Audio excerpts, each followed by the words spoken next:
여러분 안녕하십니까?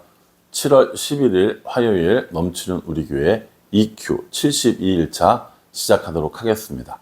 오늘 본문 말씀은 사도행전 3장 1절부터 4장 37절까지의 말씀입니다. 사도행전이 시작이 되면서 성령의 강림이 있었고 그리고 교회가 만들어지게 됩니다.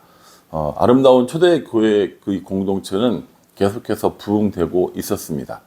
오늘 3장 1절에 보면 성전 미문에서 나면서부터 걷지 못하던 사람을 고친 이야기가 나옵니다. 사실은 이 말씀은 되게 유명한 말씀이죠. 금과 은 나 없어도 내게 있는 것을 내게 주노니 곧 나사렛 예수의 이름으로 일어나 걸으라 라고 하는 이 말씀입니다. 노래도 있습니다. 초등학교 시절, 어린 시절에 교회를 다니신 분들은 금과 은 나 없어도 내게 있는 건 내게 주리, 이 찬양을 아마 아실 겁니다. 그 찬양의 배경이 되는 말씀인 거거든요. 성전 미문에 여기서 미문은 영어로 하면 뷰티풀 게이트입니다. 아주 아름다운 문이 있었는데 그 앞에서 사람들에게 구걸하는 사람이 있었다라는 것이죠. 근데 이 사람은 나면서부터 한 번도 걸어본 적이 없는 그런 사람이었다고 합니다. 사람들이 성전을 오고 가면서 이 사람이 구걸하는 것들을 항상 봐왔을 겁니다.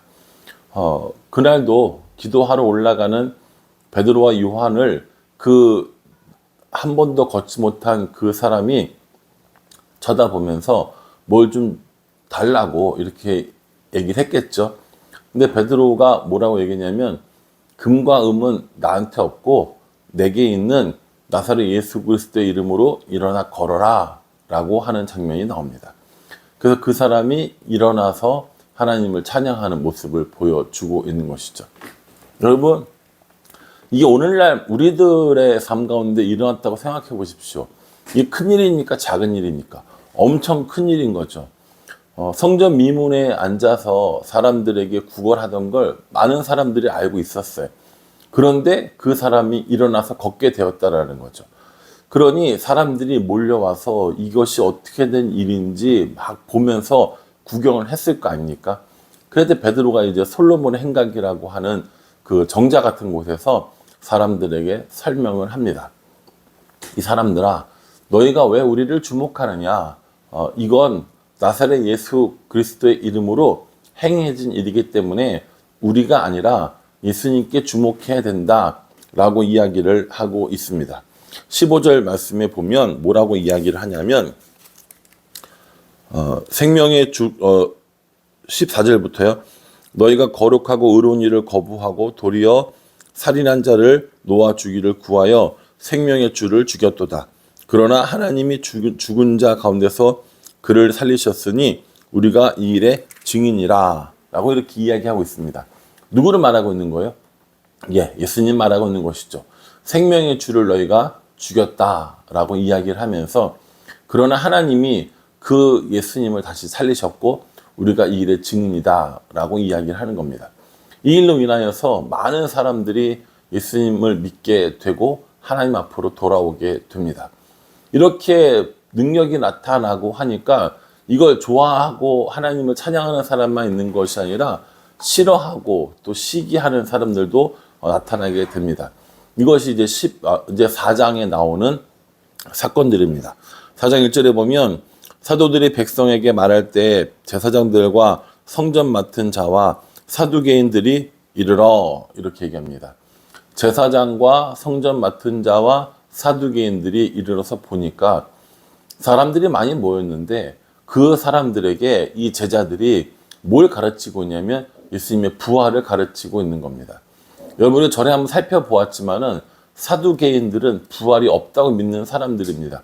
그러니 부활을 가르치는 이 제자들이 얼마나 미웠겠습니까? 그래서 이들을 불러다가 이들에게 물어보는 모습을 볼 수 있습니다.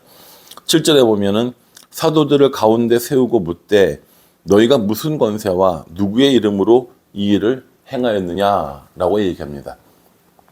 누구의 권세로 했고 누구의 이름으로 했느냐, 이게 이 사람들에게는 중요했던 겁니다. 여기에 모인 사람들이 누구인가 한번 보면요, 관리와 장로와 서기관이라고 합니다. 관리와 장로와 서기관, 이 사람들은요, 유대인의 최고의 의결 기관이었던 사내들인 공의회의 구성 인원이었습니다. 관리들, 그리고 장로들, 서기관들이 모였고요. 뿐만 아니라 대제사장 안나스, 가야바, 요한, 알렉산더 대제사장의 문중들도 함께 모였다고 이야기합니다. 그러니 이 베드로와 이 제자들을 신문하기 위해서 사회에 유명한 사람들, 지도층에 있는 사람들, 특별히 종교 지도자들이 다 모여서 이 제자들을 신문하고 있는 겁니다. 그러면서 이들이 관심을 가지고 있는 건 누구의 권세, 어떤 권세냐는 거죠. 그리고 누구의 이름으로 행하는가에 있다는 겁니다. 이 당시는 로마 정부의 식민 지배를 받고 있었기 때문에 어떤 권위를 가지려면 황제의 명령이 필요했고 로마 정부의 권세가 필요했습니다. 그러니 이 사람들은 황제를 등 잇고 있었고 로마 정부의 권세를 가지고 있던 사람들이니까 너네들 도대체 무슨 권세와 누구의 이름으로 이 일들을 행하는 거야? 라고 물어보게 되는 것이죠. 베드로가 참 지혜 있는 답을 하는 것을 볼 수 있습니다. 9절에 보면 만일 병자에게 행한 착한 일에 대하여 이 사람이 어떻게 구원받느냐고 오늘 우리에게 질문한다면 이렇게 얘기하는 거죠. 이 나면서 걷지 못하는 사람을 어떻게 고쳤냐라고 물어본다면, 이 착한 일이 어떻게 이루어진 거냐고 물어본다면 나사렛 예수의 이름으로 고쳤다라고 대답하겠습니다 라고 이야기를 하는 겁니다. 그러면서 뭐라고 얘기하냐면 이렇게 얘기하죠. 10절에 너희와 모든 이스라엘 백성들은 알라. 너희가 십자가에 못 박고 하나님이 죽은 자 가운데서 살리신 나사렛 예수 그리스도의 이름으로 이 사람이 건강하게 되어 너희 앞에 섰느니라 라고 이렇게 얘기합니다. 여러분, 이렇게 지혜롭게 말할 수 없었던 사람이었거든요. 베드로는 이런 지혜를 가지고 있거나 화려한 말솜씨를 가진 사람이 아니었습니다. 그런데 성령이 임하고 난 다음에 베드로는 정말 설교자로서 놀라운 능력을 보여줍니다. 베드로의 이 설교는요, 어떠한 본문, 어떠한 예화, 어떠한 이야기라도 결국에 예수님으로 끝나야 하는 설교자의 전형적인 모습을 보여준다고 저는 생각합니다. 제가 하고 싶은 게 이거거든요. 성경을 어디를 펴도 예수님으로 끝나고 성경 무슨 얘기를 해도 하나님에 관한 이야기를 하는 것. 이게 설교의 본질적인 내용이라는 것이죠.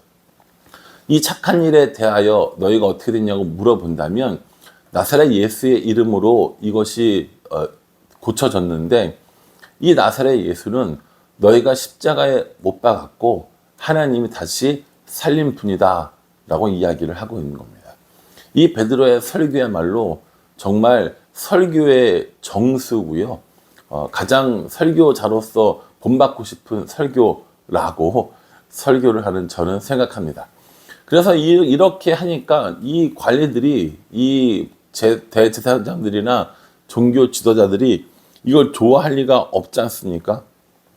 그래서 이렇게 쭉 얘기하는 사람들 향해서 16절에 뭐라고 얘기하냐면은 이 사람들을 어떻게 할까라고 고민합니다. 이 사람들을 어떻게 할까? 그 사람들이 주장하는 말들이나 부활에 대해서는 정말 싫은데 백성들이 눈을 뜨고 그 모든 광경을 지켜봤고 그들을 향해서 따르고 있는 모습을 보니 어떻게 할 바를 모르겠다라고 이렇게 이야기하는 것을 볼 수 있습니다.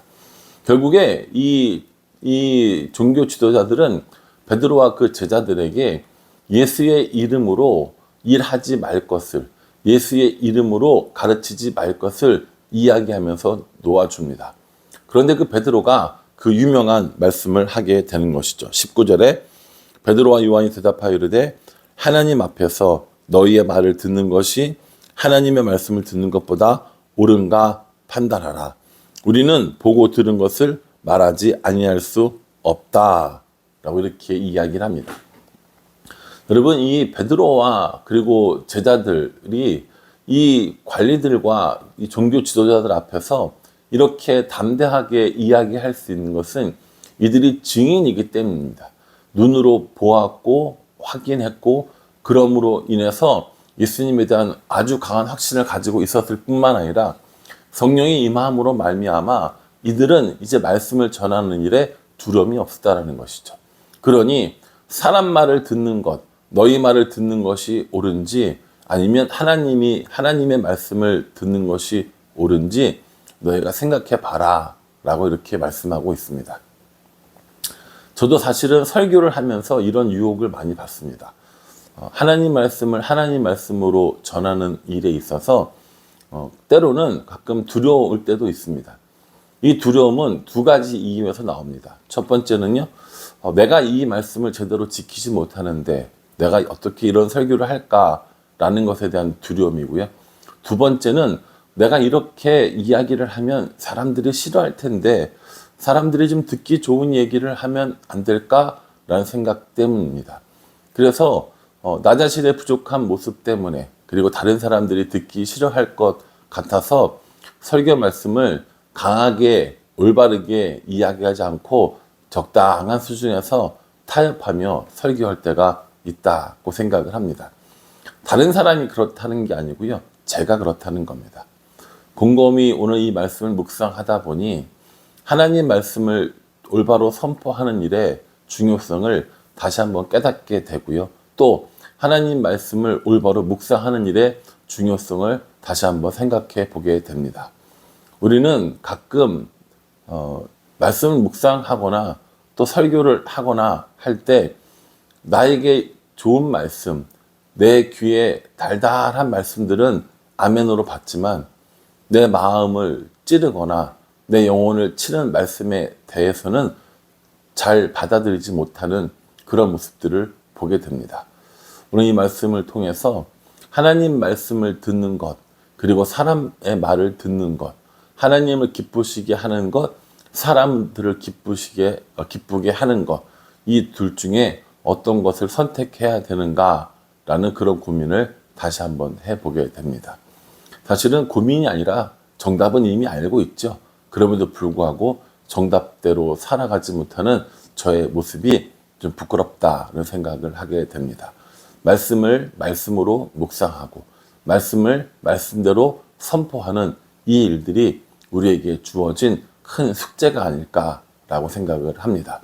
이렇게 복음이 점점 더 부흥하게 되고 점점 사람들은 더 많이 이 초대교회 공동체 안에 들어오게 됩니다. 그런데 사람들이 자신들이 가지고 있는 재산들을 팔아서 교회에 이렇게 드리게 되고 그것들로 다른 사람들을 구제하는 일들이 자꾸 계속해서 생기게 되는 겁니다. 이렇게 사람들이 많아지고 또 일들이 다양해지다 보니 교회는 아나니아와 삽비라와 같은 잘못된 일이 생기기도 하고 또 7집사를 선택해서 그 일들을 운영하게 하는 조직과 시스템이 생기기도 합니다. 점점 발전돼 가는, 점점 부흥해 가는 이 초대교회가 오늘날과 같은 이 교회의 형태로 만들어지는 모습을 볼 수 있다는 거죠. 그 이야기는 내일 다시 한번 살펴보도록 하겠습니다. 오늘 이 말씀을 묵상하면서 저와 여러분들에게 주신 또 말씀이 있을 거라고 생각합니다. 찔리는 말씀도 있을 거고요. 또 다짐을 주는 말씀도 있을 거고요. 기쁨을 주는 말씀도 있을 거라고 생각합니다. 말씀이 우리들의 삶 가운데 찌르고 다짐을 주고 결심을 주고 기쁨을 주고 이렇게 할 때 진짜 말씀이 말씀으로서의 가치가 있다라는 사실을 꼭 기억하시고 그 말씀에 순종하면서 오늘도 하나님 말씀에 인도함 받는 삶을 살아가시기를 주님의 이름으로 축복합니다. 기도하겠습니다. 하나님, 초대교회가 부흥하는 모습 가운데 이들을 감옥에 가두려고 하는 핍박도 있음을 보게 됩니다. 그 핍박에도 두려워하지 않고 사람들을 두려워하지 않고 하나님 말씀을 전하는 제자들의 모습을 보면서 우리들의 삶도 돌아보게 됩니다.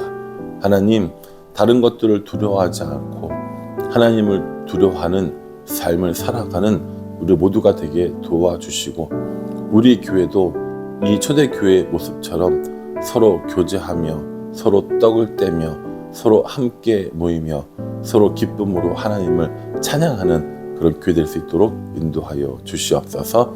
예수님의 이름으로 기도합니다. 아멘. 예, 여러분 오늘 하루도 말씀 가운데 승리하시고요. 날마다 말씀의 인도함 받기를 간절한 마음으로 기도하겠습니다. 감사합니다.